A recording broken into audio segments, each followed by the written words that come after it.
अरे संख्या इकडं बघ, संकेत सर बघा इकडं.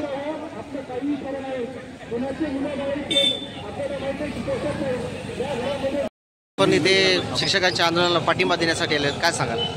मी प्राध्यापक देवीदास इंगळे, राष्ट्रीय अध्यक्ष, राष्ट्रीय संविधान बचाव अभियान. आज 8 ते 9 दिवसापासून शिक्षक संघटना आणि प्राध्यापक संघटना लाक्षणिक उपोषण करत आहेत.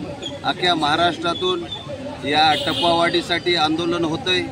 पाथरीला उपोषणार्थी 4 दिवसापासून अन्नत्याग करून उपोषणाला बसलेत. त्या आंदोलनाची कुठलीही दखल शासनाने घेतलेली नाही. या म्हणजे त्यांच्या जीवाला बरं वाईट झालं तर शासन सर्वस्वी जबाबदार राहील. आणि त्याचबरोबर हे शिक्षणाच्या बाबतीत शासन हे उदासीन आहे. हे धोरण आपण आजपासून नाही, 19व्या शतकापासून प्रगत राष्ट्रांनी शिक्षणाचं धोरण स्वीकारलं.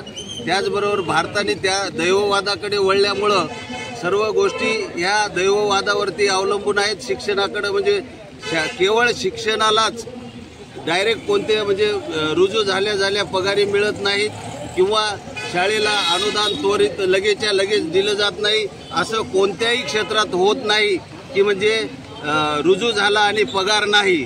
केवळ शिक्षणावरती शासन असं करतंय. म्हणजे शिक्षणाच्या बाबतीत शासन हे अतिशय दखल घेत नाही.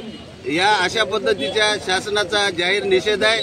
आणि ह्या उपोषणार्थीची दखल घेऊन शासनाने त्वरित टप्पा अनुदान द्यावं. आणि त्याचबरोबर या उपोषणार्थीची दखल घेऊन उपोषणाला म्हणजे टप्पा अनुदानाला मान्यता देऊन लगेच उपोषण सोडवावं असे मी निवेदन करतो आणि थांबतो. काय सांगाल सर, आज आपण शिक्षकांच्या या शिक्षकांच्या आंदोलनाला पाठिंबा देतात, काय सांगाल? तर मी SB वाघमारे सर, उद्धव बाळासाहेब ठाकरे या पक्षाचा शिक्षक सेनेचा तालुका अध्यक्ष आहे. आणि ह्या प्रश्नाची जाणीव मला बऱ्याच दिवसापासून आहे. हे टप्पावाढीसाठी शासनाने पहिले काय होतं, दरवर्षी नैसर्गिक टप्पावाढ होता, परंतु या सरकार आलेलं आहे आणि शैक्षणिक धोरणामध्ये खूप त्यांनी कठोर असे नियम जाचक अटी घातलेले आहेत. तर ह्या अटी बाजूला सारून बिनशर्तपणे शासनाने कुठलेच अडथळे न निर्माण करता हे जे बांधव एवढ्या तळमळीने विद्यार्थ्यांना विद्यादानाचं काम करीत आहेत, एवढं विद्यादानाचं काम करत असताना सुद्धा सरकार याच्याकडे गांभीर्याने बघायला तयार नाही. आणि वेगवेगळ्या क्षेत्रामध्ये, खाजगी क्षेत्रामध्ये खूप पैसा देऊन किंवा कुठलं वीज बिल माफ करून मोठमोठ्या व्यावसायिकांचं त्यांच्या पाठीशी सरकार आहे. तर सरकारनं आमची एवढीच विनंती आहे की ह्या बांधवामुळे देशाची पिढी जी घडत आहे, तर शिक्षकामुळेच आज तो मुख्यमंत्री आहे, कोणी पंतप्रधान आहे. तर ह्या शिक्षकाची ज्ञानाची जाणीव लक्षात घेऊन त्यांना योग्य वेळी योग्य टप्पा देऊन, आणि ह्या मी 2 दिवसापासून बघत आहे, जवळपास 9-10 दिवसापासून हे उपोषण चालू आहे. तर यांचा अधिकार आहे तो दरवर्षी जो टप्पा वाढ आहे.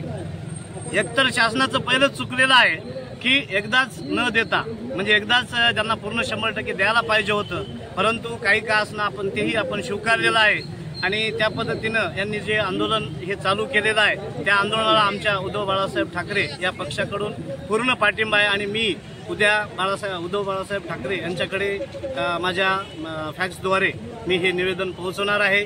आणि आमची पूर्ण शिवसेना उभाटा गट या आंदोलनाच्या पूर्ण पाठीमागे आहे.